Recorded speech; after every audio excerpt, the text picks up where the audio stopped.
একই ছবিতে ৯টি ভিন্ন লুকে অভিনেতা জিৎ। তার নতুন ছবি কেউ বলে বিপ্লবী, কেউ বলে ডাকাতে অভিনেতা জিতের ৯টি লুক এলো এবার প্রকাশ্যে।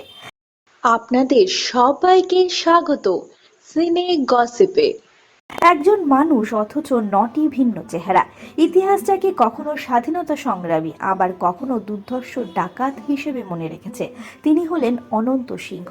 তার জীবনের প্রত্যেকটি পর্যায়ে এবার ফুটে উঠবে জিতের আগামী ছবিতে। ছবির নাম কেউ বলে বিপ্লবী, কেউ বলে ডাকাত।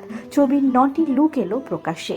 অনন্ত সিংহের দীর্ঘ ও ঘটনাবহুল জীবনের নানান অধ্যায় রয়েছে, আর সেই অধ্যায়ের ৯টি রূপই পরিকল্পিতভাবে দেখানো হবে ছবিতে। কখনো তরুণ বিপ্লবী, কখনো আত্মগোপন করে থাকা পলাতক, কখনো বা বয়স্ক নুয়ে পড়া মানুষ। প্রতিটি পর্যায়ে ফুটে উঠবে এই ছবিটির মাধ্যমে। নির্মাতাদের দাবি, প্রতিটি লুক শুধু যে চেহারায় বদল রয়েছে তা নয়, প্রতিটি চরিত্রের মানসিক বিবর্তনের প্রতিফলনও দেখা যাবে ছবিটিতে। এই রূপান্তরের নেপথ্যে রয়েছেন রূপটান শিল্পী সোমনাথ কুণ্ডু। তিনি দীর্ঘ রিসার্চ করেছেন প্রত্যেকটা লুককে নিয়ে।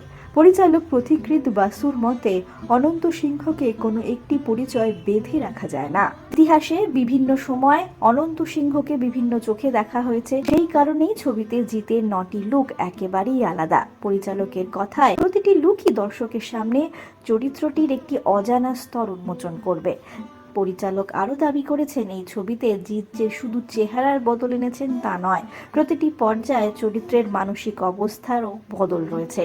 ছবির গল্পের কেন্দ্রবিন্দু 60-এর দশকের কলকাতা শহরে একের পর এক পরিকল্পিত ডাকাতির ঘটনা, আর তারই তদন্তে রয়েছেন ইন্সপেক্টর দুর্গাপ্রসাদ রায়। এই চরিত্রে নজর কাড়বেন টোটা রায়চৌধুরী। তদন্তের সূত্র ধরেই ধীরে ধীরে উন্মোচিত হবে অনন্ত সিংহের অতীত।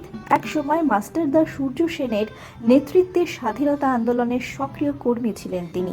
স্বাধীনতার পর সমাজে দুর্নীতি ও আদর্শের অবক্ষয় তাকে অন্য পথে হাঁটতে বাধ্য করে। এরপরই শুরু হয় নতুন লড়াই, যেখানে তিনি আইনের চোখে অপরাধী, কিন্তু অনেক নিপীড়িত মানুষের চোখে রক্ষাকর্তা। এই ছবিতে সঙ্গীত পরিচালনার দায়িত্বে রয়েছেন শান্তনু মৈত্র।